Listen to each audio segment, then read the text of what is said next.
కూడి వచ్చిన పరిశుద్ధులు ప్రియులైన సహోదరులు సహోదరులకి ప్రభువులో వందనాలు. మహాదేవుని కనికరించుకున్న మరొకసారి మనం ఆయన సన్నిధిలో చేరి ఆరాధించి ఒక విశేషమైన సమయాన్ని భాగ్యాన్ని మనకు అనుగ్రహించాడు. మనము చదివిన లేఖన భాగంలో నుంచి ఈరోజు ఒక అంశాన్ని మనము నేర్చుకుంటాం. మార్కు సువార్త, మనం చదివిన లేఖన భాగంలో మార్కు సువార్త 8వ అధ్యాయం.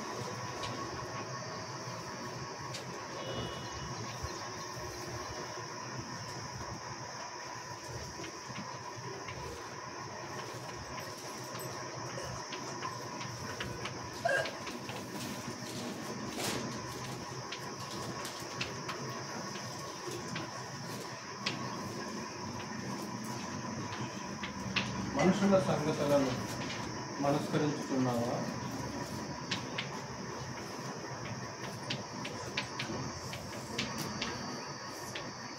దేవుని సంగతులను మనస్కరించుచున్నావా?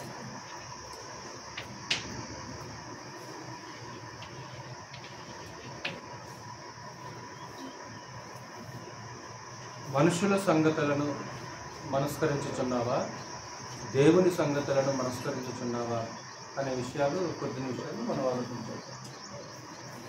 అంటే మనస్కరించుట అంటే మీకు అర్థమైందా? మనస్కరించుట అంటే మనస్సుంచు లేదా మనస్సు పెట్టు అయితే. అంటే మనస్కరించుట అనే పదానికి అర్థం ఏంటంటే మనస్సు ఉంచటం లేకుంటే మనస్సు పెట్టడం. అంటే మనుషుల సంగతుల మీద మనం మనసు పెడుతున్నామా, దేవుని సంగతుల మీద మనం మనసు పెడుతున్నామా? అంటే ఏ విషయాల మీద? లోక సంగతులు, లోక సంబంధమైన సంగతులు, లోక సంబంధమైన విషయాలని మనస్కరిస్తున్నామా? మన కళ్ళ ముందు జరిగే విషయాలని మనం మనసు పెడుతున్నామా? లేదా ఎప్పుడో ఏదో గతంలో ఏదో జరిగిందని ఆ విషయాల మీద మనం మనసు పెడుతున్నామా? అంటే మనుషుల సంగతుల మీద మనస్కరిస్తున్నామా, లేకుంటే దేవుని సంగతుల్ని మనం మనస్కరిస్తున్నామా? అనేకులు మనుషుల సంగతులను పట్టించుకుంటారు కానీ దేవుని సంగతులను పట్టించుకోరు. మనుషుల సంగతుల మీద ఉండే దృష్టి, దేవుని సంగతుల మీద దృష్టి ఉండదు. ప్రాముఖ్యంగా మనం చదివిన లేఖన భాగంలో ప్రారంభంలో అపోస్తులు యొక్క ప్రారంభ జీవితం కూడా ఎలాగుండేదంటే, యేసుక్రీస్తు వారు ఎన్ని బోధలు చేసినా, ఎంత బోధించినా సరే వాళ్ళు ఏం చేసేవాళ్ళంటే, ఎక్కువగా ప్రారంభంలో వాళ్ళు మనుషుల సంగతుల మీదనే మనస్కరించేవాళ్ళు. మనుషుల సంగతుల మీద వాళ్ళు మనసు పెట్టేవాళ్ళు. కొన్ని సందర్భాలు మనం చూద్దాం, మనకి స్పష్టంగా అర్థమైంది. ఇందులో మొదటిగా దేవుని సంగతులను మనస్కరించని వారు, దేవుని సంగతులను మనస్కరించిన వారు, అందులో అపోస్తులు మనకి కనిపిస్తుంటారు. నేను చదువుతాను. మార్కు సువార్త 8వ అధ్యాయము 27 నుంచి మనం చదివితే, యేసు తన శిష్యులతో ఫిలిప్పుదైన కైసరయతో చేరిన గ్రామములకు బయలుదేరాడు. మార్గములో నుండగా, నేను ఎవడనని జనులు చెప్పుచున్నారని తన శిష్యులను అడిగిన. అందుకు వారు, కొందరు బాప్తిస్మం ఇచ్చు యోహాను అనియు, కొందరు ఏలియా అనియు, మరికొందరు ప్రవక్తలలో ఒకడనియు చెప్పుకొనుచున్నారని. అంటే ఆనాటి యూదా జనసమూహము యేసుక్రీస్తు గురించి ఏమని చెప్పుకుంటుంది అంటే, ఒక లేఖనానుసారమైన ఒక విశ్వాసం వారిలో లేదు. అంటే నజరేయుడైన యేసు ఎవరు? నజరేయుడైన యేసు ఎవరంటే ఒక ప్రవక్త, లేకుంటే ఇర్మియా, లేకుంటే ఏలియా, లేకుంటే యోహాను ఏమన్నా మృతుల నుంచి లేచాడేమో. సరే, జనులు ఆ విధంగా చెప్పుకొనుచున్నారు, మీరేమో నాతో కలిసి నడుస్తున్నారు, మీరు నాతో కలిసి సహవాసం చేస్తున్నారు, ఎందుకు మీరేమని చెప్పుకుంటున్నారు నా గురించి? అందుకు ఆయన, మీరైతే నేను ఎవడని చెప్పుచున్నారని వారిని అడగగా పేతురు, నీవు క్రీస్తువని ఆయనతో చెప్పాడు.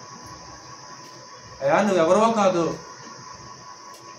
మనకి మత్తయి సువార్తలో స్పష్టంగా మాట్లాడతాడు ఇదే సందర్భాన్ని. ఏమంటాడు మత్తయి సువార్తలో 16వ అధ్యాయంలో? ఏమంటాడు? ఇదే సందర్భం, సేమ్ ఇదే సందర్భాన్ని మత్తయి సువార్తలో పేతురు స్పష్టంగా ఒప్పుకుంటాడు. అక్కడ చెప్పాలి, చూడద్దు అంటే ఎన్నోసార్లు చదివి ఉన్నాడు. ఇక్కడ ఏమన్నాడు పేతురు? నీవు క్రీస్తు అన్నాడు. ఓకే, ఆయన క్రీస్తు అంటే బహు వివరముగా మత్తయి రాశాడు. మత్తయి సువార్త 16వ అధ్యాయంలో సేమ్ ఇదే సందర్భంలో పేతురు ఒప్పుకుంటాడు. జనసమూహం అలా చెప్పుకొనుచున్నారు, మరి మీరేమని చెప్పుకొనుచున్నారు అన్నప్పుడు పేతురు ఏమంటాడు? నీవు సజీవుడు ఒక దేవుని కుమారుడు అయిన క్రీస్తువు. ఎలా తెలుసు? పరలోకముందున్న నా తండ్రి నీకు బయలుపరచినే కానీ నరులు నీకు బయలుపరచను. అంటే ఒక మంచి ఒప్పుకో. అందరిని అడిగాడు, అందరిలో పేతురు మాట్లాడాడు. 30వ వచనం, అప్పుడు తను గూర్చిన ఈ సంగతి ఎవరితోనూ చెప్పవద్దని ఆయన వారికి ఖండితముగా చెప్పెను. అంటే యేసే క్రీస్తు అనే సంగతి అపోస్తలులు గ్రహించారు, కానీ ఈ విషయాన్ని మీరు ఎవరితో చెప్పొద్దు. క్రీస్తు వస్తాడు, మెస్సియా వస్తాడని యూదా సమాజం ఎదురు చూస్తుంది. ఆ క్రీస్తు, ఆ మెస్సియా ఎవరో కాదు, ఇదిగో యేసే అనే సంగతి మీరు ఎవరితో చెప్పొద్దు. ఎందుకు? నేను చేయవలసిన పని ఇంకా చాలా ఉన్నది. అంటే తండ్రి అప్పగించిన పనిని ఇంకా నేను సంపూర్ణంగా నెరవేర్చలేదు. నేను చేయవలసిన పని ఇంకా చాలా ఉంది కాబట్టి ఇప్పుడే ఎవరితో చెప్పొద్దు. 31వ వచనం, మరియు మనుష్య కుమారుడు అనేక హింసలు పొంది పెద్దల చేతను ప్రధాన యాజకుల చేతను శాస్త్రుల చేతను ఉపేక్షింపబడి చంపబడి 3 దినముల తర్వాత లేచుట అగత్యమని ఆయన వారికి బోధింపనారంభించెను. ఫస్ట్ యేసుక్రీస్తు వారు తన మరణం గురించి అపోస్తలులతో ఓపెన్ అయిపోయాడు. ఇదిగో మనం యెరూషలేము పట్టణం వెళ్తున్నాం.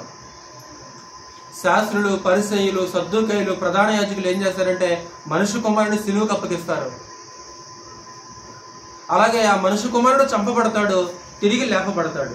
32వ వచనం, ఆయన ఈ మాట బహిరంగముగా చెప్పెను, పేతురు ఆయన చేయి పట్టుకొని ఆయన గద్దింపసాగిను. అంటే ప్రభువుని గద్దిస్తాడా? వెంటనే ప్రభు ఏమన్నాడు? అందుకు ఆయన తన శిష్యుల వైపు తిరిగి వారిని చూచి, సాతానా, నా వెనుకకు పొమ్ము, నీవు మనుషుల సంగతులను మనస్కరించుచున్నావు గాని దేవుని సంగతులను మనస్కరింపకున్నావని పేతురును గద్దించాడు. నీవు మనుషుల సంగతులను మనస్కరించుచున్నావు గాని దేవుని సంగతులను మనస్కరించడం లేదు. అంటే 2 విషయాలు చెప్పాడు అక్కడ అపోస్తలులతోటి ప్రభు. అపోస్తలులతోటి ఒకటి ఏం చెప్పాడమ్మా? తన మరణం గురించి చెప్పేశాడు, లేకుంటే తన శ్రమ గురించి చెప్పేశాడు. 3వది యేసుక్రీస్తు తన పునరుద్ధానం గురించి కూడా ప్రభు చెప్పాడు. అవును కదా సహోదరులారా? మనుష్య కుమారుడు ఏం చేయబడతాడు? శాస్త్రుల చేత, ప్రధాన యాజకుల చేత ఉపేక్షింపబడి శ్రమపడి చంపబడతాడు, తర్వాత తిరిగి లేపబడతాడు. ఎప్పుడైతే యేసుక్రీస్తు వారు ఈ మాట అన్నాడో వెంటనే పేతురు యేసుక్రీస్తు వారికి చెయ్యి పట్టుకొని, ప్రభువా నీకు ఈ మరణము దూరమగును కాక. అంటే ఎందుకన్నాడు పేతురు ఆ విధంగా లాగా? అంటే యేసుక్రీస్తు వారు అనేక స్వస్థతలు వాళ్ళ కళ్ళ ముందు చేశాడు, అనేక అద్భుత కార్యాలు, మహిమ కార్యాలు ఎన్నో జరిగించాడు. ఈయనే దేవుని కుమారుడు అనే సంగతి వాళ్ళకి అర్థమైపోయింది. అంటే దేవుని కుమారుడు ఎలా చనిపోవటం ఏంటి? దేవుని కుమారుడు ఎలా చనిపోవడం ఏంటి? ఎన్నో మహిమ కార్యాలు చేశాడు కదా, ఆయనకి ఎలాంటి చావు రావడం ఏంటి? ఎలాంటి చావు ఆయనకు దూరమగును గాక. వాస్తవానికి గ్రహిస్తే పేతురు ఎగిరి గంతేరు వాస్తవానికి ఈ సందేశం గ్రహిస్తే. అంటే వాళ్ళు ఏ విషయాల మీద మనసు పెట్టారు? యేసుక్రీస్తు కలగబోయే శ్రమలు, హింసల మీద మనసు పెట్టారు తప్ప ఆ శ్రమ తర్వాత కలగబోయే పునరుద్ధానం మీద వాళ్ళ మనసు లేదు. అందుకు ప్రభు ఏమంటే, నీవు మనుషుల సంగతులను మనస్కరించుచున్నావు కానీ దేవుని సంగతులను మనస్కరించటం లేదు. అంటే ఎన్నడూ జరగని ఒక అద్భుత కార్యం జరగబోతుంది. వాస్తవానికి ఏంటి అద్భుత కార్యం అంటే, తిరిగి యేసుక్రీస్తు వారు 3వ రోజు ఏం చేయబడతాడు? తిరిగి లేపబడతాడు. ఇంతవరకు ప్రపంచంలో ఈ సృష్టి చూడదు ఆ కార్యక్రమము. అలాంటి ఒక అద్భుతమైన మహిమ కార్యం జరగబోతుంటే అపోస్తలుడు పేతురు వాస్తవానికి ఎగిరికంతేయాలి. కానీ పేతురు ఏమంటాడు? ప్రభువా, నీకు మరణము దూరముగును గాక. వాస్తవానికి వారిలో ఆ ఆలోచన పుట్టించింది ఎవరంటే సాతాను.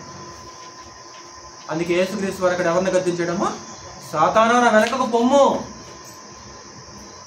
నీవు మనుషుల సంగతులను మనస్కరించుచున్నావు కానీ దేవుని సంగతులను మనస్కరించట్లేదు. అంటే మనుషుల సంగతుల మీద మనసు పెడుతున్నారు కానీ దేవుని సంగతుల మీద మనసు పెట్టట్లేదు. అంటే ప్రారంభంలో అపోస్తలులు కూడా ఎలాగున్నారంటే మనుషుల సంగతుల మీద, ఐహిక విచారాల మీద మనసు పెట్టారు కానీ దేవుని సంగతుల మీద వాళ్ళు ఏమాత్రం కూడా మనసు పెట్టరా. అందుకే యేసుక్రీస్తు వారిని బంధించడానికి వచ్చినప్పుడు కూడా 12 మంది శిష్యులు అక్కడే నిలబడ్డారా? పారిపోయారా? పారిపోయారు. ఇదిగో గొర్రెల కాపరిని కొట్టుదును, గొర్రెలు ఏమైపోతాయి? చెదిరిపోతాయి. ఖడ్గమాన గొర్రెల కాపరి మీద పడుము. సిలువు దగ్గర కూడా ఎంతమంది శిష్యులు మనకు కనపడతారు? ఒక యోహాను కనపడతాడు, తర్వాత అనేక మంది స్త్రీలు సిలువు దగ్గర కనపడతారు. మరి మిగతా వాళ్ళు ఏమైపోయారు? సమాధి దగ్గర కూడా మనకి ఎవరు కనపడతారు? ఎక్కువగా సమాధి దగ్గర ఎవరు కనపడతారు? నీకోదేము కనపడతాడు, అలాగే యోసేపు కనపడతాడు, అరిమతయి యోసేపు కనపడతాడు, అనేక మంది స్త్రీలు కనపడతారు. సరే, యేసుక్రీస్తు తిరిగి 3 రోజులు లేచాడు. మొదటిగా స్త్రీ కనపడ్డాడు, ఆ మగ్దలేనే మరియ చూసేసింది. ఇప్పుడు స్త్రీలు వచ్చి చెప్పారు, నమ్మారా? నమ్మలేదు. స్త్రీలు వచ్చి చెప్పినా సరే నమ్మలేదు. అలాగే శిష్యులు కొంతమంది చూసి మిగతా శిష్యులకు చెప్పారు, అయినా నమ్మలేదు. చివరికి తోమ ఏమన్నాడు? మేము ప్రభుని చూసామంటే ఆయన మేకుల గుర్తుల్లో చేతులు వేలి పెడితేనే కానీ, ఆయన ప్రక్కల బెల్లపు గుర్తుంది కదా, ఆ పక్కలో చేయి పెడితేనే కానీ నమ్మనే.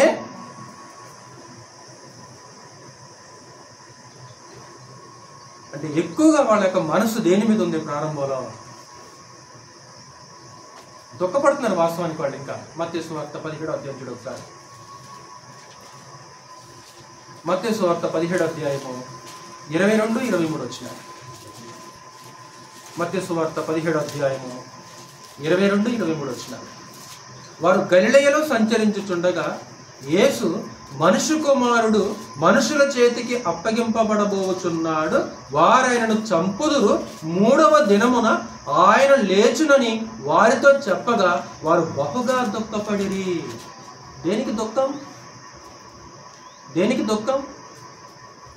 అంటే ఆయన మరణం గురించి చెప్పినందుకు దుఃఖమా? మరి ఆయన మరణం తర్వాత కూడా పునరుద్ధానం ఒకటి ఉంది కదా, మరి పునరుద్ధానం గురించి నువ్వు సంతోషించాలి కదా. అంటే వాళ్ళ మనసు ఎక్కువగా దేని మీద ఉంది అంటే యేసుక్రీస్తు పడే శ్రమల మీద ఉంది, ఆయన పడే హింసల మీద, ఆయన పడే ఇబ్బందుల మీద మనసు పెట్టారు తప్ప యేసుక్రీస్తు యొక్క పునరుద్ధానం మీద వాళ్ళు మనసు పెట్టిన వాళ్ళు కాదు. అంటే మనుషుల సంగతులను మనస్కరించటం, దేవుని సంగతులను మనస్కరించటం. నెంబర్ 2, రెండో సందర్భం చూద్దాం. మార్కు సువార్త 8వ అధ్యాయం. మార్కు సువార్త 8వ అధ్యాయం 14 నుంచి 18 వచ్చి, వారు తినుటకు రొట్టెలు తెచ్చుటకు మరచిరి. దోణిలో వారి యొద్ద ఒక్క రొట్టె తప్ప మరి ఏమీ లేకపోయింది. ఆయన చూచుకొనుడి, పరిసయ్యుల పులిసిన పిండిని గూర్చియు హేరోదు పులిసిన పిండిని గూర్చియు జాగ్రత్త పరుడని వారిని హెచ్చరింపగా. యేసుక్రీస్తు వారు ఒక ఆధ్యాత్మికమైన పాట నేర్పాలనుకున్నాడు వాళ్ళకి. రెండోది ఒక జాగ్రత్త చెప్తున్నాడు, ఒక ఆత్మ సంబంధమైన ఒక హెచ్చరికని ప్రభువు యేసు వారికి చేస్తున్నాడు. పరిసయ్యుల పులిసిన పిండిని గురించి, సద్దూకయ్యుల యొక్క పులిసిన పిండిని గురించి జాగ్రత్త పడండి. ఎవరి పరిసయ్యులు సద్దూకయ్యులు అంటే ఆనాటి యూదా సమాజంలో పెద్ద మనుషులుగా చలామణి అయిపోయేవాళ్ళు వేషధారులు. వాస్తవానికి వాళ్ళు అంటే మనుషులు కనబడేటట్టు క్రియలు చేసేవాళ్ళు, మనుషుల యొక్క మెప్పును కోరుకునేవాళ్ళు, మనుషుల్ని ఎక్కువగా సంతోషపరచాలి అనే ఒక ఆలోచన కలిగిన వాళ్ళు. వాస్తవానికి ఆనాటి యూదా సమాజానికి వాళ్ళు ఒక అడ్డుబండగా, ఒక అడ్డురాయిగా ఉన్నారు. అందుకే ప్రభు మాట్లాడుతూ వారి గురించి, మీరు జ్ఞానమును తాళపు చెవును ఎత్తుకుని పోతిరి, మీరు పరలోకంలో ప్రవేశించరు, ప్రవేశించేవారిని ప్రవేశింపరు. అంటే వాళ్ళు ఒక ఆటంకంగా ఉన్నారంట.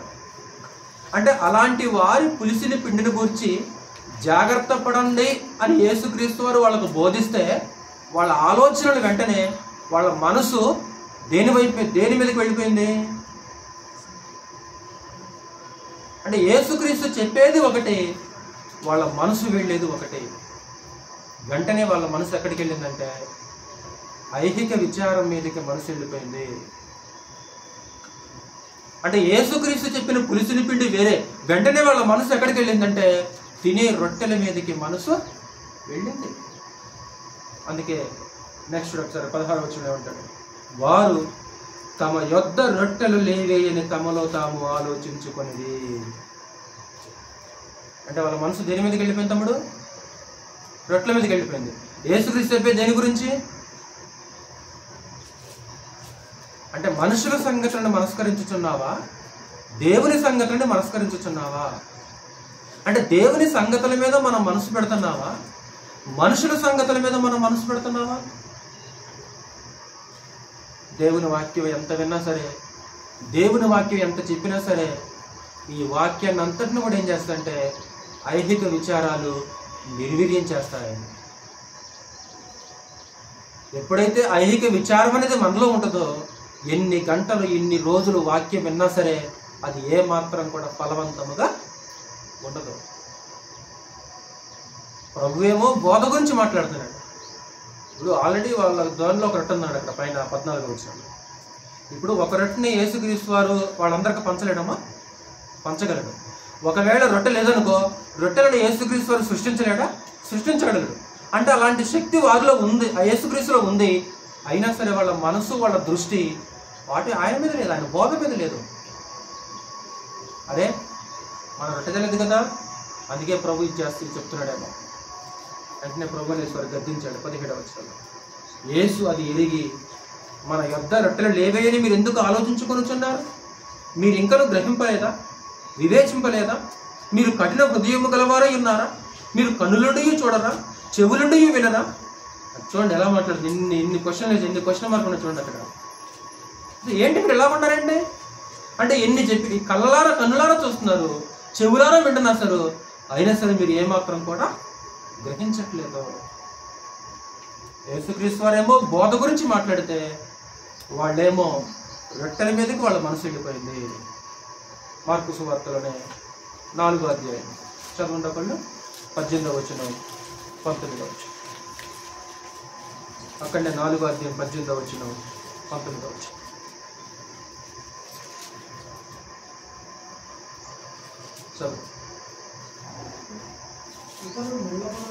ఇతరులు ముండ్ల పొదలలో విత్తబడిన వారు, మీరు వాక్యము విందురు గాని ఐహిక విచారములను, ధనమోసమును, మరి ఇతరమైన అపేక్షలను లోపల చొచ్చి వాక్యమును అణిచివేయుట వలన. ఇంతకీ వీళ్ళు వాక్యం విన్నవాళ్ళ వినవాళ్ళ? వాక్యం విన్నవాళ్లే. ఆ వాక్యము నిష్ఫలమైపోయింది, ఆ వాక్యము ఫలించలేదు. ఎందుకంటే ఆ వాక్యాన్ని నిర్వీర్యం చేసినవి. బ్యాక్టీరియాని నిర్వీర్యం చేయడానికి శానిటైజర్ ఉపయోగించేసినట్లు ఈ ఐహిక విచారాలు, ఈ ధనమోసాలు ఏం చేస్తాయంటే రకరకాల అపేక్షలు లోపలకు చొచ్చి ఈ వాక్యాన్ని పక్కన పెట్టాయి. ఈ వాక్యాన్ని పక్కకి నెట్టేసి అవి మనసులో, హృదయంలో తెచ్చేసుకొని కూర్చున్నవి.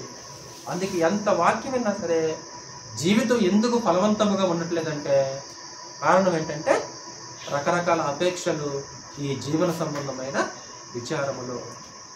ఈరోజు ఇక్కడ కూర్చున్న మనము సహోదరి సహోదరులారా, దేవుని సంగతుల మీద మనం మనసు పెడుతున్నామా, మనుషుల సంగతుల మీద మనం మనసు పెడుతున్నామా? వేటిని మనం అనుసరిస్తున్నాము? వేటి మీద మనం దృష్టి నిలుపుతున్నామో ఒకసారి ఆలోచించండి. మూడో సందర్భం చూస్తే అపోస్తులు కూడా ఇలా ఉన్నారు కదా. మూడోది, సమరయ స్త్రీ దగ్గర కూడా ఒక సందర్భం మనకు కనిపిస్తుంది. సమరయ స్త్రీ దగ్గర ప్రభువైన యేసు వారు ఒక అత్యద్భుతమైన బోధ చేస్తారు. ఒక విశేషమైన సందేశాన్ని ఆవిడకి వినిపిస్తారు. ప్రారంభంలో ఆవిడ కూడా గ్రహించలేదు.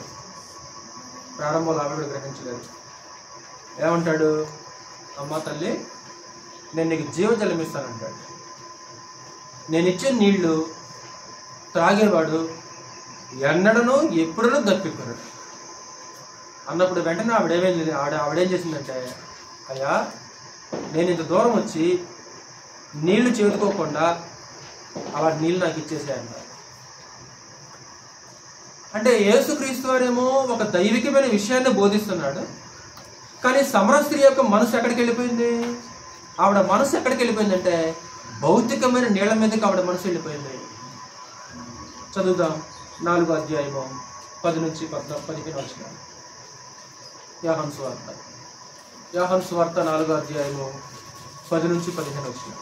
అందుకు యేసు, నీవు దేవుని వరమును నాకు దాహమునకు ఇమ్మని అడుగుచున్నవాడెవడో అదియు ఎరిగి ఉంటే నీవు ఆయన అడుగుదువు, ఆయన నీకు జీవజలం ఇచ్చునని ఆమెతో చెప్పాను. ఏమిస్తాడు ఆయన? నీకు జీవజలం ఇస్తాడు. అప్పుడు ఆ స్త్రీ, అయ్యా ఈ బావి లోతైనది, చేదుకొనుటకు నీకేమీ లేదే, ఆ జీవజలము ఎలాగూ నీకు దొరుకును? అంటే జీవజలం అంటే ఆవిడ కళ్ళ ముందున్న బావిలో నీళ్లు అనుకుంటున్నాడు. ఆ కళ్ళ ముందున్న బావిలో నీళ్లు జీవజలం కాదు, యేసుక్రీస్తు ఇచ్చే నీళ్లు జీవజలం. అయ్యా నీకు ఆడ తాడు లేదు, బిందె లేదు, ఎలా తోడుకుంటావు నీళ్లు? అంటే ఆవిడ మనసు దేని మీదకి వెళ్ళిపోయింది? నాకు నేను చెప్పిన అర్థం ఉంది, నాకు ఇచ్చుకుంటాను కదా. అంటే మనుషుల సంగతులను మనస్కరిస్తున్నావా, లేకుంటే దేవుని సంగతుల మీద మనసు పెడుతున్నావా? యేసుక్రీస్తు చెప్పేదేమో దైవికమైన విషయాలు, వారి మనసు వెళ్ళేదేమో మనుషుల సంగతుల మీదకి, లోక సంబంధమైన సంగతుల మీదకి, ఐహిక విచారాలకి. ఈరోజు అపోస్తుల్లాగా ప్రారంభంలో మన మనసు కూడా నేను అలానే ఉందా? అలాగే సమరయ స్త్రీలాగా ఈరోజు ఇక్కడ కూర్చున్న మన మనసు కూడా ఆ మనుషుల సంగతుల మీదకి మన మనసు వెళ్ళిపోతుందా? 12వ వచనం, తానును తన కుమారులను పశువులను ఈ బావి నీళ్లు త్రాగి మాకు ఇచ్చిన మన తండ్రిని యాకోబు కంటే నువ్వు గొప్పవాడవా అని ఆయన అడిగింది.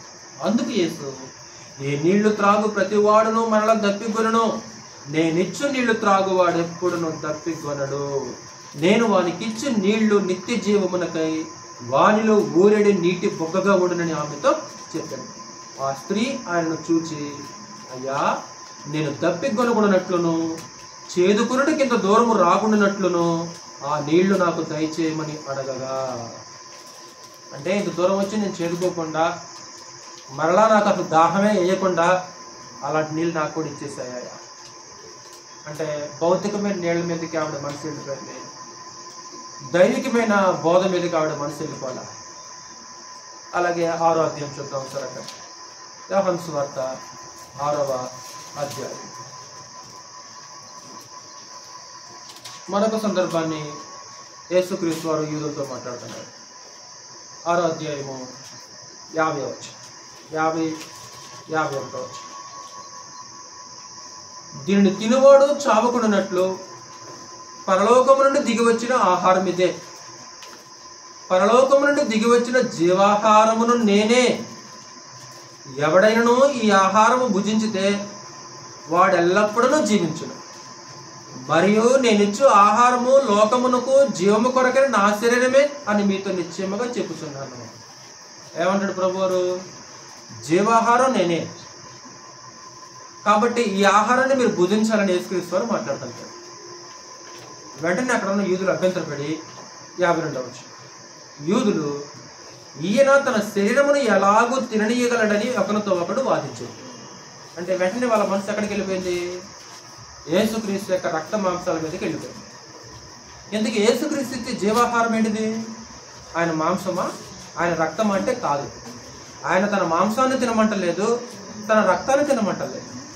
జీవాహారం అంటే అది వేరే.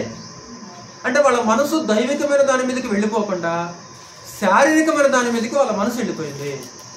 అసలు క్రీస్తు చెప్పిన మాటలో ఆత్మ సంబంధం మాట్లాడుతున్నాడు. అక్కడనే కింద 63వ వచనంలో ఆత్మయే జీవింప చేయుచున్నది, శరీరము కేవలము నిష్ప్రయోజనము. నేను మీతో చెప్పి ఉన్న మాటలు ఆత్మయు జీవమునై ఉన్నవి. అంటే నేను శరీర సంబంధమైన మాటలు చెప్పలేదు, నేను మీతో చెప్పిన మాటలు ఎలాంటివంటే అవి ఆత్మ సంబంధమైనవి అని మాట్లాడుతాను. అంటే ఆనాటి యూదులు కానీ అలాగే సమర స్త్రీ కానీ ప్రారంభంలో అపోస్తులు కానీ యేసుక్రీస్తు వారు దైవికమైన విషయాలు బోధిస్తుంటే దైవికమైన సంగతులను మనస్కరించకుండా మనుషుల యొక్క సంగతుల్ని మనస్కరిస్తున్నట్టు మనకి కనిపిస్తుంది. రెండవది, నేడు మనము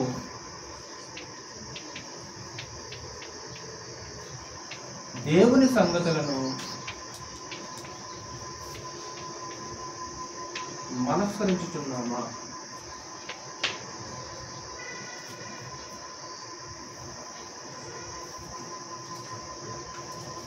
నేడు మనము దేవుని యొక్క సంగతులని మనస్కరిస్తున్నామా అంటే మనము దేవుని సంగతుల మీద నేడు మనం మనసు పెడుతున్నాము.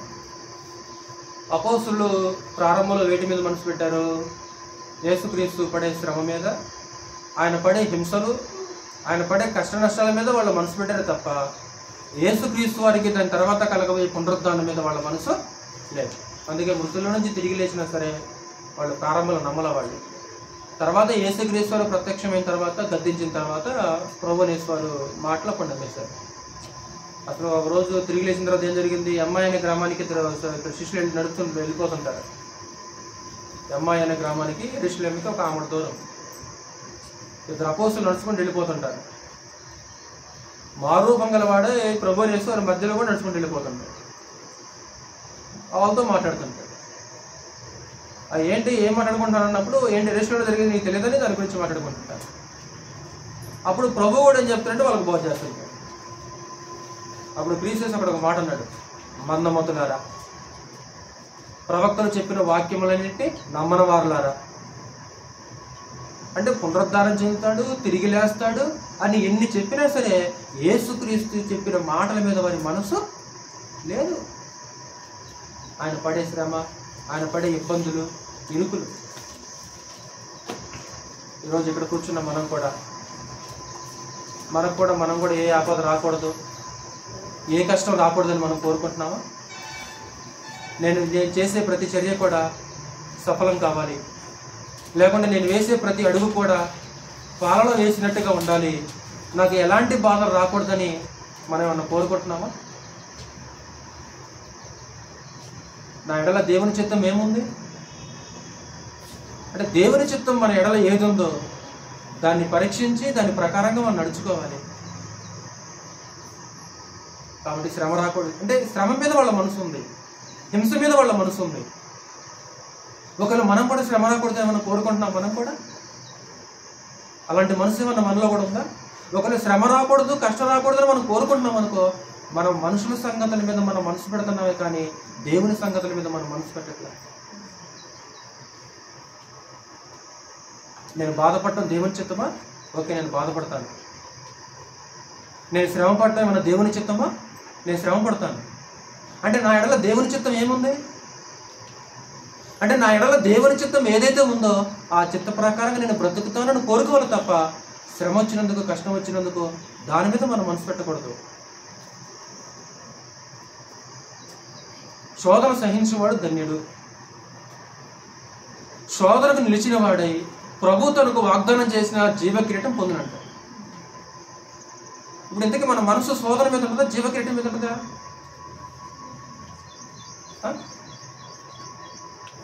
ఇప్పుడు యేసుక్రీస్తు ఏం చెప్పాడు అక్కడ?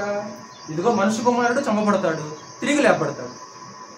చంపబడతాడు, తిరిగి లేపడతాడు. వాళ్ళు దేన్ని మనస్కరించారు? చంపబట్టం మనస్కరించారు. తిరిగి లేవటాన్ని. ఇప్పుడు మనకు శోధన ఉంది, శోధన తర్వాత ఏముంది? శోధన సహించామనుకో జీవ కిరీటం ఉంది. ఇప్పుడు మనము జీవ కిరీటం మీద మనసు పెడుతున్నామా, శోధన మీద మనసు పెడుతున్నామా? ఇందాక ఇట్లా అడ్డంగా తలకెళ్ళిపోయారుగా.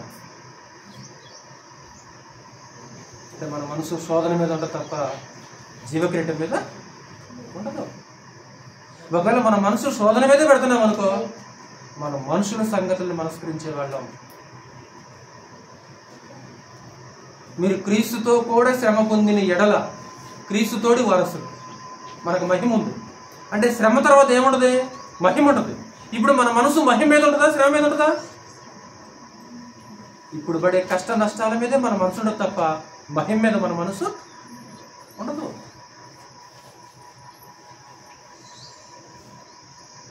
నిజమే, వారు తమ ప్రయాసములు మాని విశ్రాంతి పొందుదురు. మూడోది అంటే ఇక్కడ బాగా ప్రయాసపడాలి. ప్రయాస తర్వాత ఏముంటున్నాడు? విశ్రాంతి ఉండదు అంటాడు. ఇప్పుడు విశ్రాంతి మీద మనసు పెడతామా, ఈ ప్రయాసల మీద మనసు పెడతామా? దేని మీదమ్మా? అంటే ఇక్కడ పడే ప్రయాసలు, ఇక్కడ పడే కష్టాలు, ఇక్కడ పడే శోధనలు, ఇబ్బందులు అంటే వీటినే మనం మనస్కరిస్తున్నాం కానీ దాన్ని మనస్కరించట్లేదు. ఎరేషన్లో వెళ్తున్నాడు, చంపబడతాడు, తర్వాత ఏం జరుగుద్ది? పునరుద్ధరణ జరుగుద్ది. ఎంతవరకు సృష్టించిన కార్యక్రమం అది. ఇదిగో నేను మృతుడనైతిని, యుగయుగములో సజీవుడు నేను అంటే ఒక అద్భుతమైన మహా గొప్ప కార్యం జరగబోతుంది. ఎగిరి గంతులేరు అపోస్తులు. కానీ వాళ్ళు ఏమంటారు? ఇది నీకు దూరమగును గాక, సాతానా నా వెనకపో. నీవు మనుషుల సంగతులను మనస్కరించుచున్నావు గాని దేవుని సంగతులను మనస్కరించట్లా.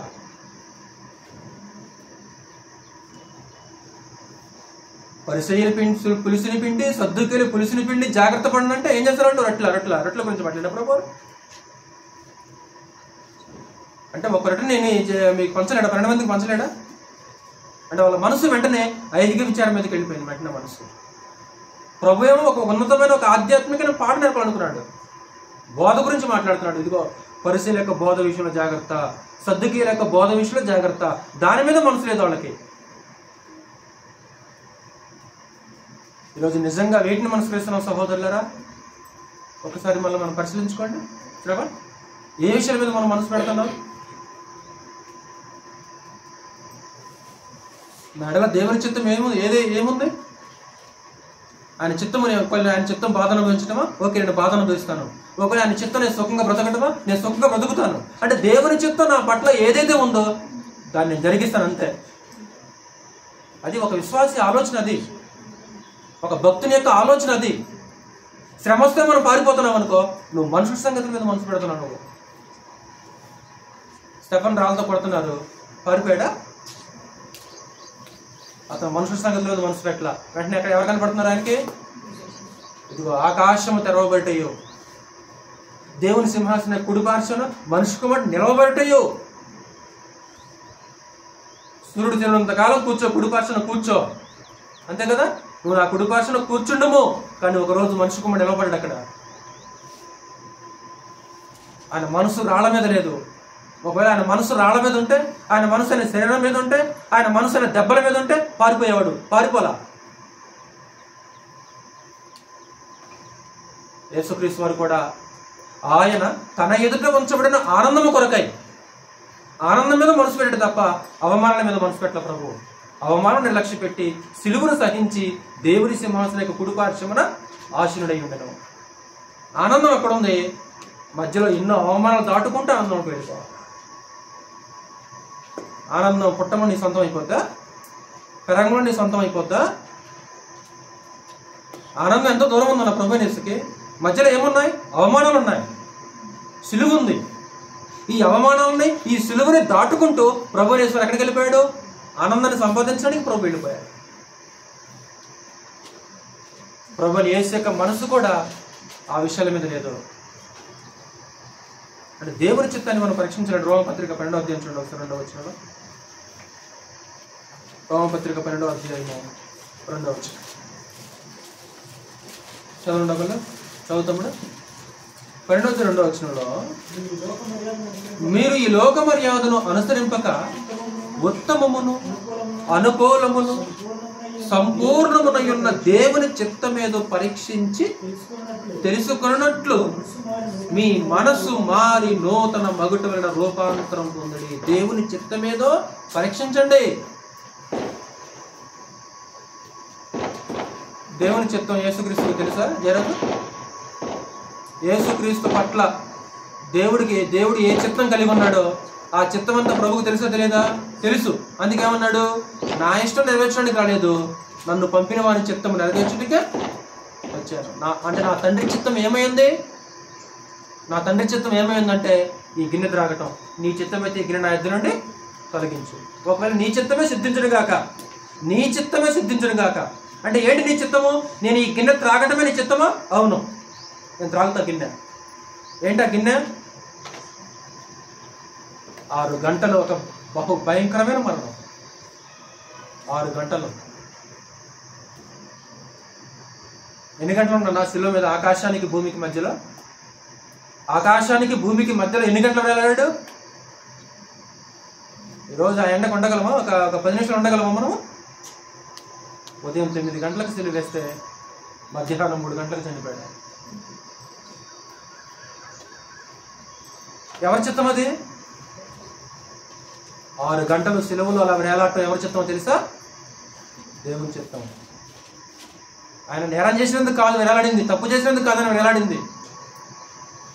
నీ చిత్తమే సిద్ధించును కాక. ఏ విషయంలో? సుఖంగా బ్రతికే విషయంలోనా? కాదు, శ్రమ అనుభవించే విషయంలో కూడా నీ చిత్తమే సిద్ధించును కాక. అనగలమా తమ్ముడు? మనం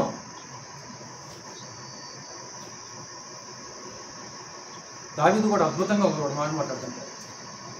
అబ్షాలోము దగ్గర నుంచి పారిపోతాడు.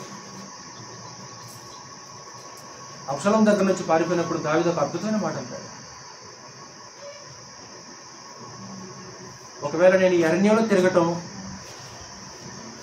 దేవుని చిత్తం అయితే అరణ్యంలో తిరుగుతా, తిరిగి మరలా యెరూషలేము పట్టణం అంతఃపురంలో దేవుడు తీసుకొచ్చాడు అనుకో, అదే ఆయన చిత్తం. అంటే అంతఃపురంలో ఉంటాం దేవుని చిత్తమా? ఓకే, అక్కడ ఉంటాను. అరణ్యంలో ఉంటాం దేవుని చిత్తమా? అరణ్యంలో ఉంటా నేను. చదువుదాం అన్నమాట. చదివి మనం ముందుకెళ్దాం. సమూయేలు రాసిన 2వ గ్రంథం 15వ అధ్యాయం. సమూయేలు రాసిన 2వ గ్రంథం 15వ అధ్యాయం 25-26 వచనం చదువుతాం ఒకసారి. 25-26 వచనం.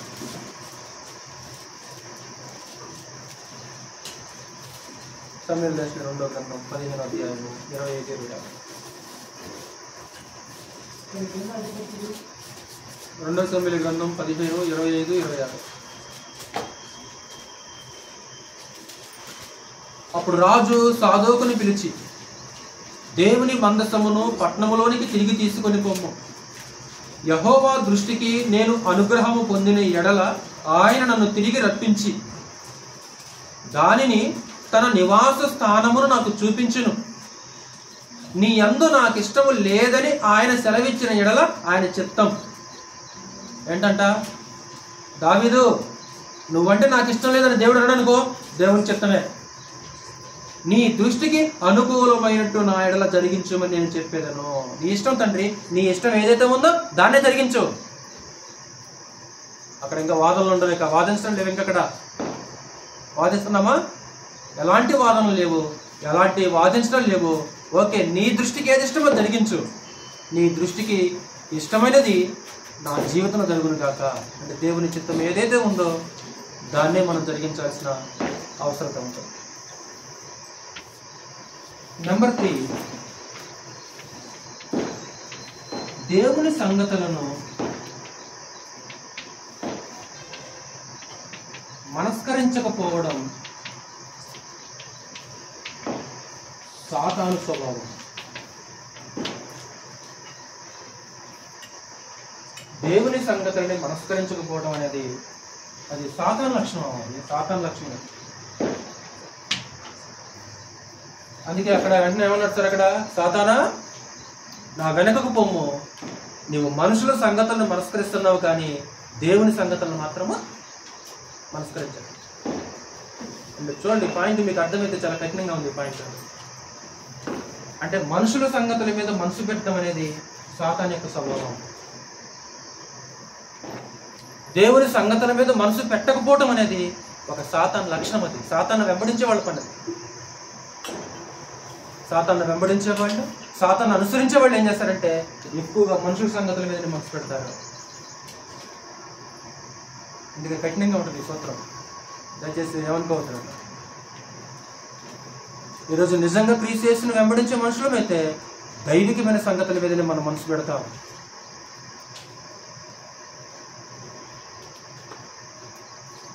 ఇప్పటి సుఖమే, ఇదే జీవితము, ఇదే సుఖము అనే ఒక భ్రమని సాతాను కలిగిస్తుంటాడు. ఇక్కడ సుఖంగా బతకాలి, ఇక్కడ సుఖంగా బతకపోతే జీవితానికి అర్థమేముంది? ప్రతి మనకు చెప్పట్లేదే. అంటే సాతాను ఎలాంటి భ్రమ కలిగిస్తాడంటే, ఇదిగో ఇదే జీవితము, ఇదిగో ఈ జీవిత కాలమే మనం సుఖం అనుభవించాలి, ఇదే జీవితము, అసలు ఈ జీవితంలో సుఖం అనుభవించకపోతే ఇక నువ్వు పుట్టినా సరే నీ జన్మ ఎందుకు, నీ జన్మ ధన్యం కాలేదు అనే ఒక భ్రమను కలిగిస్తాడు. ఇప్పుడు ఆదాము అవ్వలకు అలాంటి భ్రమను కలిగించలేదా అపవాది? ఇప్పుడు ఆదాము అవ్వలు దేవుని మాట మీద మనసు పెట్టారా, అపవాది మాట మీద మనసు పెట్టారా? అంటే వాడు ఏం చేశాడు? అలా మోటివేట్ చేశాడు, అలా భ్రమ కలిగించాడు. అంటే బలవంతంగా నోట్లో పెట్టడు, కానీ తినేలాగా చేస్తాడు. అంటే పాపము చేసేలాగా చేస్తాడు, పాపము చేసేలాగా వాడు చేస్తాడు, వాడు పని అది. అందుకే క్రీస్తు వెంటనే సాతానా వెనకకు పో, నీవు మనుషుల సంగతులను మనస్కరిస్తున్నావు, దేవుని సంగతులను మనస్కరించట్లా. ఏ తప్పు చేయనందుకు నువ్వెందుకు మాట్లాడాలి? ఆలోచన పుట్టించే తప్పు అది. ఎప్పుడైనా ఒకసారి ఏమైనా అనిపించిందా మన మనసులో? దేవుడు అన్యాయస్తుడు అనే విధంగా చిత్రీకరించడం అవసరమవుతాడు. దేవుడు అన్యాయస్తుడు అని అనిపించేలా చేస్తాడు. ఎందుకు ఆ రోజు ఏదైనా చోట్ల చేయలేదా? అసలు మీరు ఈ పండు తింటే చావనేస్తారు. ఎలాగనే వాళ్ళ కళ్ళకని కన్నులకు అందమైనది అంతేనా, కన్నులకు రమ్యమైనది, కన్నులకు అందమైనది, వివేకమిచ్చు రమ్యమైనది. ఎప్పుడు చూస్తున్నారు? రోజు చూస్తున్నారు, ఆ తోటలు తిరుగుతున్నారు, రోజు తిరుగుతున్నారు. రోజు చూసిన పండు వేరే, ఈ రోజు చూసిన పండు వేరే. ఎలాగంత అందంగా తయారైపోయింది?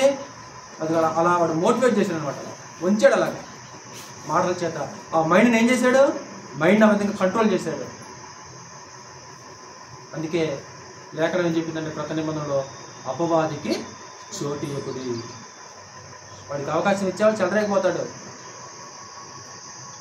వాడు చెలరేకపోయి మన మనసులో రకరకాల భ్రమలు పుట్టిస్తాడు, రకరకాల ఆలోచనలు పుట్టిస్తాడు. పేతురునే వాడుకుంటే నీవు సజీవుడు దేవుని కుమారుడైన క్రీస్తువు అని దేవుని మాట పలికాడు. దేవుని మాట పలికిన క్షణాలలోనే సాతాను నోరు నాడుకున్నాడు. మీకు అర్థమైందా? రెండింటి మధ్య అర్థమైందా? పైన ఏమన్నాడు? నీవు సజీవుడు దేవుని కుమారుడైన క్రీస్తువు. యేసుక్రీస్తు ఏమన్నాడు? పరలోకములను నా తండ్రి నీకు బయలుపరిచాడు. అంటే దేవుడు పేతురు నోరు నాడుకున్నాడు. క్షణాలలోనే అదే నోరుని ఇప్పుడు ఎవరు అడుకున్నారు?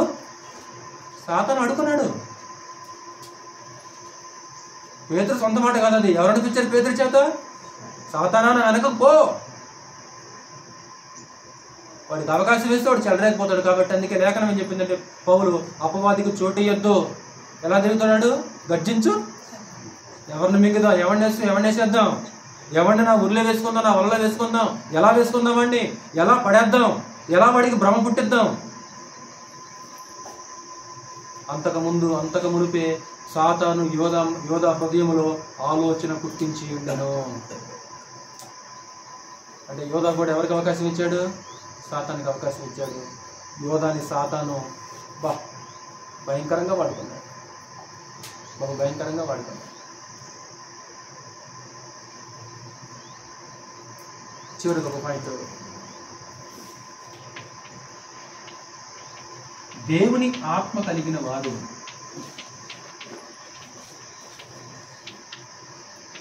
దేవుని సంగతులను మనస్కరిస్తారు. మనస్కరించడం పదానికి అర్థం చెప్పండి ఒకసారి. కోడికలు చూడండి. మనస్కరించడం పదానికి అర్థం ఏంటి? మనస్సు ఉంచు, లేకుంటే మనస్సు పెట్టుట. మీకు ఇది అర్థమైందో అర్థం కాకపోతే మీరు చూడండి. అప్పుడు మనుషుల సంగతుల మీద మనం మనసు పెడుతున్నామా, దేవుని సంగతుల మీద మనం మనసు పెడుతున్నామా? కానీ ప్రభు ఉపయోగించిన పదాలు అయితే మనస్కరించుట. మనుషుల సంగతుల మీద నువ్వు మనస్కరిస్తున్నావా, దేవుని సంగతులు మనస్కరిస్తున్నావా?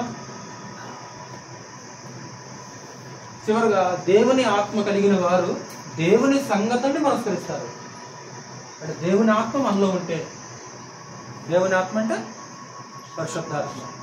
ఎప్పుడైతే మనం బాప్తిసం పొందామో పాప క్షమాపణ నిమిత్తము ప్రతి వాడు యేసుక్రీస్తునామమున బాప్తిసం పొందుడి, అప్పుడు మీరు పరిశుద్ధాత్మను వరము పొందుతారు. దేవుడు తన ఆత్మలో మనకు పాలు దయచేసి ఉన్నాడు. దేవుడు తన ఆత్మని మనలోనికి పంపించాడు. దేవుని ఆత్మ కలిగిన వారు దేవుని సంగతుల మీదనే మనసు పెడతారు. కొరింథీయులకు రాసిన మొదటి పత్రిక 2వ అధ్యాయం. తొందరగా కొరింథీయులకు రాసిన మొదటి పత్రిక 2వ అధ్యాయము 13వ వచనం చదువుతాం ఒకసారి. మొదటి కొరింథీ పత్రిక 2వ అధ్యాయము 13వ వచనం.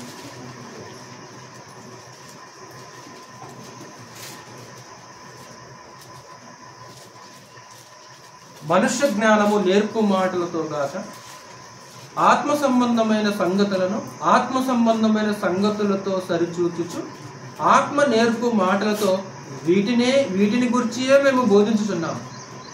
ప్రకృతి సంబంధి అయిన మనుషుడు దేవుని ఆత్మ విషయములను అంగీకరింపడు. దేవుని ఆత్మ విషయాలంటే సంగతులు అనుకున్నాం. అంటే ప్రకృతి సంబంధులు దేవుని యొక్క సంగతులను ఏం చేయరంట? అంగీకరించరు. అవి అతనికి వెరితనముగా ఉన్నవి. అదంటే దేవుని విషయాలు ఆత్మానుభావము చేతనే వివేచింపదగును గనుక అతడు వాటిని గ్రహింపచాలడు. ఆత్మ సంబంధి అయిన వాడు అన్నిటినీ వివేచించును, అతడు ఎవరి చేతనైనా వివేచింపబడడు. అంటే ప్రకృతి సంబంధికి దేవుని విషయాలను వివేచింపలేడు. మరి ఎలా వివేచించగలమంటే ఆత్మానుభావము చేతనే. ఆత్మానుభావము చేత దేవుని విషయాలను గ్రహించవచ్చు, ఆత్మానుభావము చేత దేవుని విషయాలను అంగీకరించవచ్చు. అంటే దేవుని యొక్క ఆత్మ కలిగిన వారు దేవుని సంగతుల మీద మనసు పెడతారు. ఆయన మాటల మీద మనం మనస్కరించాలండి. తిమోతి ఒక మంచి మాట చదువుతాం, మీకు అందరూ తెలిసిన మాట ఆయన చదువుతాం. తిమోతి రాసిన మొదటి పత్రిక 5వ అధ్యాయము 4వ అధ్యాయము 15వ వచనం చదువుతాం ఒకసారి. తిమోతికి రాసిన మొదటి పత్రిక 4వ అధ్యాయము 15వ వచనంలో, నీ అభివృద్ధి అందరికీ తేటగా కనపడు నిమిత్తము వీటిని మనస్కరించుము. వేటిని మనస్కరించమంటున్నాడు? వాటి చూస్తున్నావా? 15వ వచనంలో నీ అభివృద్ధి అందరికీ తేటగా కనబడని. అభివృద్ధి అంటే ఏంటిది మాయ గారు? అక్కడ అభివృద్ధి, తిమోతి నీ అభివృద్ధి అందరికీ తేటగా కనపడాలి. అందరికీ తేటగా కనపడాలి. నా విశ్వాసం నాది, నీ విశ్వాసం నీది, నీది నువ్వు హృదయంలో ఉంచుకో, నాది నేను నా హృదయంలో ఉంచుకుంటాను కాదు. నీ ఆత్మీయ అభివృద్ధి అనేది ఎంతమంది కనపడాలి? అందరికీ కనపడాలి. అంటే నువ్వు ఆత్మీయంగా నువ్వు ఎంత ఎదిగావో నీ ఎదుగుదల అందరికి కనపడాలి. ఎంత ఉన్నతమైన స్థితిలోకి నువ్వు వచ్చావో ఆత్మీయంగా అది అందరికి కనపడాలి. అలా కనపడడానికి ఏం చేయమన్నాడు తిమోతితో? వీటిని మనస్కరించుము. వీటిని మనస్కరించుము, వీటి యందే సాధకము చేసుకో. అంటే దేవుని మాటల మీద, దేవుని విషయాల మీద మనసు పెట్టు తిమోతి. దేవుని విషయాల మీద నువ్వు మనసు పెట్టావనుకో, నువ్వు ఆత్మీయంగా అభివృద్ధి చెందుతుంటావు. ఒకవేళ దేవుని విషయాల మీద నువ్వు మనస్కరించట్లేదు అనుకో, ఆత్మీయంగా ఎలా డెవలప్ అవుతావు నువ్వు?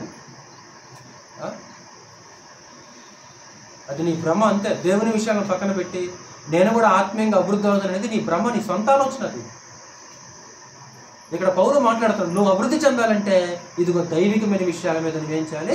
మనస్కరించాలి. ఎప్పుడు దైవికమైన విషయాల మీద నువ్వు మనసు పెడుతున్నావు అనుకో, నువ్వు ఆత్మీయంగా అభివృద్ధిలోకి వెళ్ళిపోతావు. ఒక్కసారి పరిశీలించుకుందాం. వేటిని నేను మనస్కరిస్తున్నాను, వేటి మీద నేను మనసు పెడతాను. దేవుని ఆత్మ కలిగిన వాళ్ళు ఏం చేస్తారంటే దైవికమైన విషయాల మీద మనసు పెడతారు. చెప్పాడు కదా, మీకు తెలిసిన మాట కదా, మీరు పైన వాటి మీదనే కానీ భూ సంబంధమైన వాటి మీద మనసు పెట్టుకొనకడి. ఎందుకు? ఏలయనగా మీరు మృతి పొంది మీరు తెచ్చారు. మీరు పాత మనుషులు కాదు, మీరు కొత్త మనుషులు. మీరు కొత్తగా సృష్టించబడ్డారు. మీరు కొత్తగా సృష్టించబడ్డారు కాబట్టి మీరేం చేయాలంటే ఇదిగో పైన వాటిని మనస్కరించండి. నిజంగా ఏ విషయాల మీద మనం మనసు పెడుతున్నామమ్మా? ఆదివారం 1-2 గంటలైనా దేవుని విషయాలు, మిగతా 176 గంటలు మొత్తం 178 గంటలు వారానికి. మిగతా 176 గంటలు వేటి మీద మనం మనసు పెడుతున్నాం? ఎక్కువగా వేటి గురించి ఆలోచిస్తున్నాం? వేటిని మనం మనసు పెట్టుకుంటున్నాం మనం?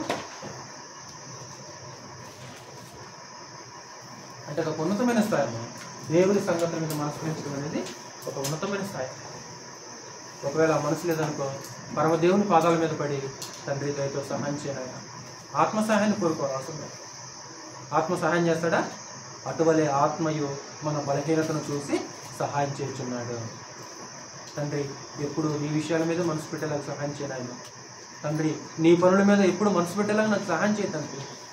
నాకు మనసు తప్పుతుంది తండ్రి. బోడికి వచ్చింది, నేను ముగించేస్తున్నాను. మనుషుల సంగతులను మనస్కరించున్నావా, దేవుని సంగతులను మనస్కరించున్నావా అనే విషయాలు మనం ఆలోచించాలి. మనస్కరించుట అంటే మనస్సుంచు, లేకుంటే మనస్కరి. దేవుని సంగతులను మనస్కరించిన వారు ప్రారంభంలో అపోస్తలులు ప్రభు చెప్పిన దైవికమైన విషయాల మీద వాళ్ళు మనసుంచినట్లు కనపడలేదు. పునరుద్ధానం గురించి ఆలోచించుకోకుండా ఆయన పడే శ్రమ మీద వాళ్ళు మనసు పెడుతున్నారు. పరిశీలక పులిసిన పిండి గురించి జాగ్రత్త పడంటే రొట్టెల మీద మనసు పెడతారు. ఏమన్నా వేసుకొస్తారు? మీకు జ్ఞానం లేదా? వివేచింపరా? కళ్ళుండి చూడరా? చెవులుండి వినరా? మీరు ఇంత మందమతులు అయిపోయారా? మీరు అవివేకులు అయిపోయారా అని ప్రభు ఏం చేస్తున్నాడు? గద్దిస్తున్నాడు. ఏంటి మీరు ఎలాగున్నారు?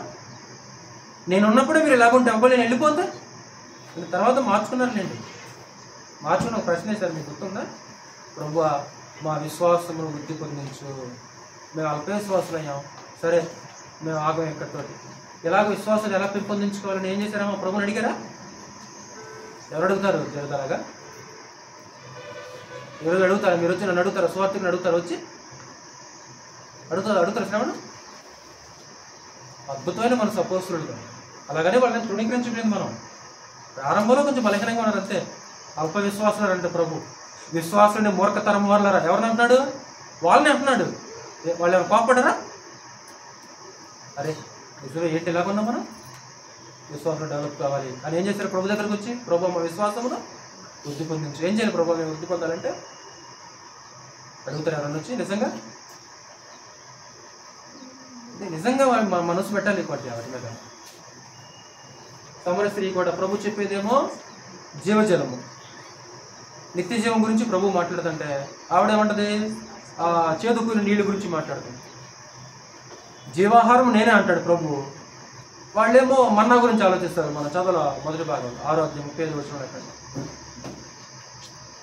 జీవాహారం నేనే, నన్ను తినేవాడు ఆకలి కొన్నాడు అంటాడు. సరే ఆ మన్నా మాకు ఇవ్వంటారు వాళ్ళు. ఆయన శరీర రక్తం ఎలా తినగలరు? శరీర రక్తం గురించి మాట్లాడలేదు. నేడు మనము దేవుని సంగతులను మనస్కరించుకున్నామా అంటే దేవుని చిత్తం ఎడల ఏముంది? దేవుని సంగతుల్ని మనస్కరించుకోవడం అనేది ఒక సాతాను లక్షణం. దేవుని ఆత్మ కలిగిన వారు దేవుని సంగతులని మనస్కరిస్తారు. ఏ సంగతులు మనస్కరిస్తున్నామో పరిశ్రమ చేసుకుని దిక్కుకొని మార్మలుసుకోగా ప్రభుత్వం సిలువ త్యాగని జ్ఞాపకం